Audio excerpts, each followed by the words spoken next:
Hi, how are you doing? I hope your week has begun well and you're doing great. You had a good weekend. I'm looking at the scripture in Matthew chapter 17, verse 21, when Jesus said, "How be it, this kind goeth out not except by prayer and fasting." You know, sometimes there are some issues that prayer alone cannot solve. There are some issues that you need to add sacrifice, you need to add fasting to it.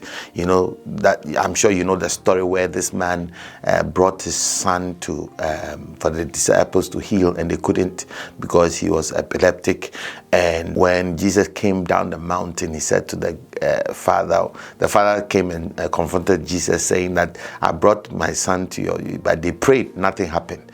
And he says, "Well, you of little faith," Jesus said to them, and he said, "Bring the boy here," and ask them, how is this thing, how long has this thing been happening to the child? When he said, he rebuked the sickness came out, and the disciples were astonished, and they cornered Jesus and said to Jesus, "How come we could not cast this demon out of this child?"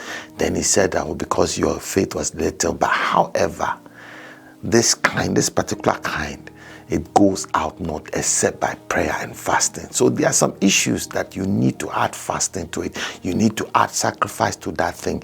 Until you resist that particular thing to the point of death, that thing was not going to leave you. So I want you to add fasting to your prayer life, and you will see some mountains move out of your life. You see some situations turn around and change. So add fasting to your prayer. Until I come your way next week, this has been your host, Pastor Chris. I'll see you. Shalom. Peace. God bless.